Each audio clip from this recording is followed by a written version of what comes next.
Bonjour et bienvenue dans l'entretien de France 24. Nous sommes à Kinshasa pour le 14e sommet de la francophonie et notre invité aujourd'hui est le président de Guinée, Alpha Condé. Merci Monsieur le Président d'être notre invité. Merci et c'est un plaisir pour moi d'être là.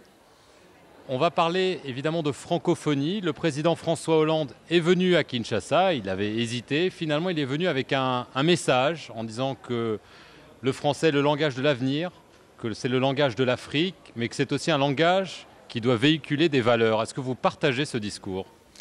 Vous savez, à Rio 20, j'avais dit aux chefs d'État africains qu'ils allaient être très surpris de l'évolution de la France. Et j'avais demandé au président Hollande de soutenir notre position sur la création d'une organisation internationale pour le climat et le siège en Afrique. Donc moi je suis très heureux de voir que tout l'espoir qu'on avait placé en président Hollande dépasse même l'espoir que nous avons placé en lui. Parce qu'aujourd'hui il est clair que sa position est très très claire. Bon, je pense que c'est une très bonne chose qu'il soit venu parce qu'il fallait qu'il affirme la nécessité de défendre la démocratie, la nécessité de se respecter mais d'être sincère, c'est-à-dire de se dire la vérité. Il ne s'agit pas de dire ingérence, mais quand il n'y a pas de démocratie, il faut dire qu'il n'y a pas de démocratie. Quand il y a violation des droits de l'homme, il faut dire qu'il y a violation des droits de l'homme. Et les 4 messages du président Hollande qu'il a fait passer ce matin sont extrêmement importants pour nous. Et je suis très heureux qu'il soit venu en Afrique et qu'il ait montré qu'aujourd'hui, c'est une autre France et que cette France-là va accompagner la démocratie et le développement en Afrique. Alors quand il dit, et de nombreux présidents français l'ont dit avant lui, y compris le dernier Nicolas Sarkozy, c'est la fin de la France-Afrique. La page est tournée, la page est révolue. Est-ce que vous pensez que cette fois il dit vrai? Je pense qu'il dit vrai pour la simple raison qu'il n'a jamais eu de réseau, il n'a jamais été mêlé aux affaires africaines et que c'est un homme qui dit ce qu'il pense. Et je crois que le courage qu'il a eu, il a quand même dit des phrases très fortes. Et j'ai toujours été convaincu que d'abord le contexte international a évolué. Et François Hollande est d'une autre génération. On dit qu'il ne connaît pas l'Afrique, ce n'est pas vrai. Il connaît beaucoup de chefs d'État africains, mais qui étaient des opposants au sein de l'internationale africaine, l'internationale socialiste. Donc je suis convaincu que la France a tourné la page et que nous allons maintenant vers des relations apaisées, mais surtout que la France va être le pays phare pour la défense de la démocratie en Afrique. Vous ne regretterez pas Nicolas Sarkozy alors?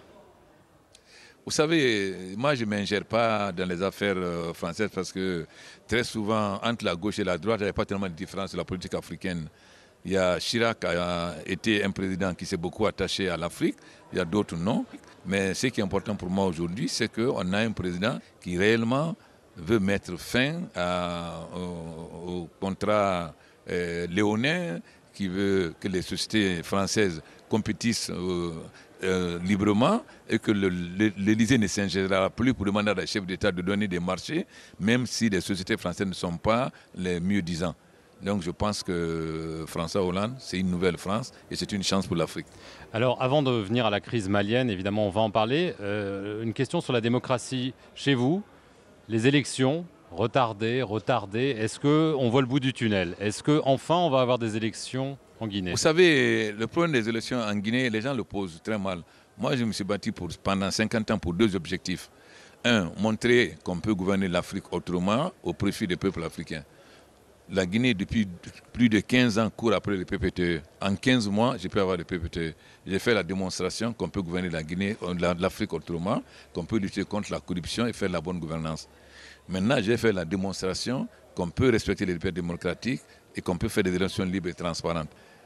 Le point curieux, c'est que tous les gens qui se disent aujourd'hui mes opposants, sont tous des anciens premiers ministres. C'est eux qui ont gouverné la Guinée pendant 25 ans. Et moi, je sais dans quel état j'ai pris la Guinée. J'ai répondu à toutes les revendications de l'opposition. Aujourd'hui, nous allons aller aux élections libres et transparentes. Mais ça va dépendre de la nouvelle CENI. La nouvelle CENI va être installée la semaine prochaine. Dès qu'ils vont me donner le chronogramme, je vais convoquer les élections. J'ai été très clair.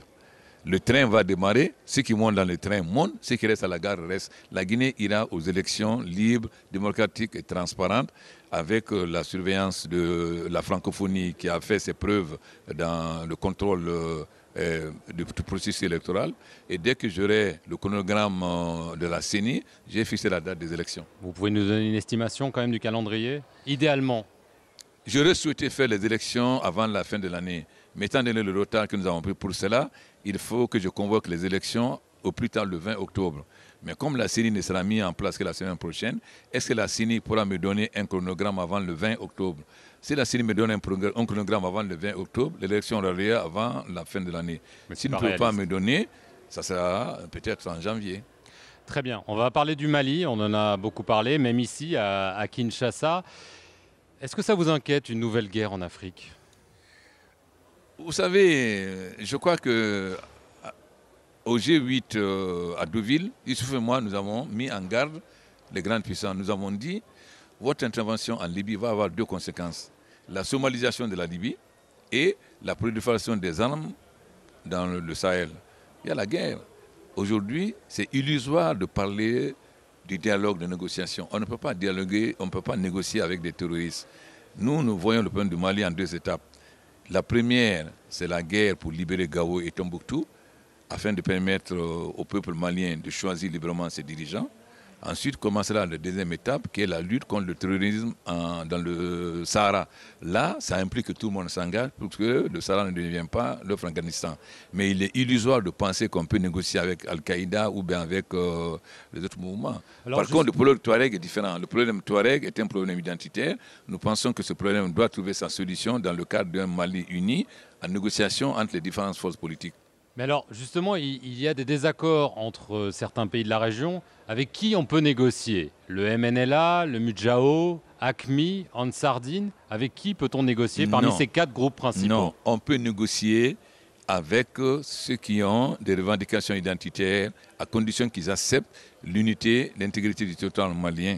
Ça, c'est le MNLA. Ça peut être une décentralisation, comme en France, régionalisation, etc. Par contre, en aucun cas, on ne peut négocier avec les terroristes. Les autres, on doit les combattre. Y compris en Sardine. Tout en Sardine, comme Al-Qaïda, sont des mouvements terroristes, des trafiquants de drogue qu'on doit combattre par la force et les faire partir. C'est illusoire de penser qu'on peut négocier avec eux. Mais alors, vous qui avez dit, que vous avez averti la somalisation de la Libye, des armes partout, est-ce que ça ne va pas être les mêmes causes et les mêmes effets? Est-ce que la guerre, et en plus elle va se rapprocher de chez vous? Non, ce n'est pas la même chose. Cette fois, nous luttons contre les conséquences qu'on nous a imposées. Nous avons tous été opposés à l'intervention étrangère en Libye. Je l'ai dit à Paris, que je suis contre l'intervention étrangère en Libye, que les problèmes africains doivent être réglés par les Africains. Mais comme vient de dire tout à l'heure Issoufou, la gouvernance internationale est mal faite. Aujourd'hui, il s'agit de mettre fin à la prolifération des armes, de mettre fin au trafic de drogue, et ça, ce n'est possible qu'en luttant militairement pour mettre fin à l'occupation du Mali, et ensuite, en mobilisant toute la communauté internationale, parce que la guerre du Sahara va être longue. Autant la libération de Gao et Tombouctou peut être rapide, autant la guerre du Sahara va être longue. Quelle sera la contribution de la Guinée, concrètement? C'est évident que la Guinée prendra sa part, la Guinée enverra des troupes au Mali. Combien? La Guinée et le Mali, comme a dit Sogotourou, c'est deux poumons dans un même corps, mais ça nous allons voir. Vous savez, la Guinée sort d'une longue crise. Et nous avons commencé la réforme. Vous savez qu'on a mis 4000 militaires à la retraite. On est en train de faire la réforme de l'armée. Donc nous verrons, en fonction de notre situation concrète, combien d'hommes. Mais ce qui est évident, la Guinée participera aux côtés du peuple malien à la libération de Tombouctou et de Gao. Mais comment est-ce qu'avec un pouvoir si faible et si divisé à Bamako, peut-on résoudre cette crise? Nous avons un président que nous reconnaissons. Le seul pouvoir légitime aujourd'hui, c'est le président Dionkunda. On a été très clair. Nous disons que donner un quelconque rôle au commandant Sanogo, au capitaine je ne sais plus, c'est donner une prime au coup d'État en Afrique. Il faut qu'il parte. Il doit partir. Notre position est très claire. Et le président Goodluck a été très clair à Accra, il l'a dit. Nous avons commis l'erreur au Nigeria de donner le poste de chef d'état-major au président, comment il s'appelle encore, Abacha. Il a fait le coup d'État. Donc notre position est très claire. Toute fonction donnée à Sanogo est une prime au coup d'État en Afrique. C'est très clair. Donc, il y a un seul pouvoir légitime, c'est le président Nkounda. Et nous allons nous mobiliser derrière lui pour libérer le Mali. Et la livraison des armes qui était au port de Conakry? La CEDEAO m'avait dit de garder les armes. La CEDEAO vient de m'écrire et nous a demandé au Mali de venir chercher les armes, puisque ce n'est pas moi qui ai bloqué les armes, c'est la CEDEAO qui a dit de garder les armes. Maintenant que la CEDEAO demande de livrer les armes, j'ai informé le président Nkounda. Dès mon retour, ils vont venir chercher les armes et les livrer au Mali. Même si le capitaine Sanogo est toujours là? La CEDEAO, je fais partie de la CEDEAO. La CEDEAO a pris une décision. J'obéis à la décision de la CEDEAO de livrer le Mali. Maintenant, nous devons prendre... C'est-à-dire que le problème du Mali ne peut pas être résolu par la CEDEAO. Je les touche, le problème du Mali ne peut être résolu que dans le cadre de l'Union africaine et des Nations unies. D'ailleurs, maintenant, avec la résolution qui a été prise hier, le problème ne se pose plus au niveau de la CEDEAO, mais au niveau de l'Union africaine et des Nations unies. Dernière question, est-ce que vous sentez la contagion de cette crise malienne chez vous? Est-ce qu'il y a des Guinéens qui sont recrutés dans ces groupes dont nous avons parlé?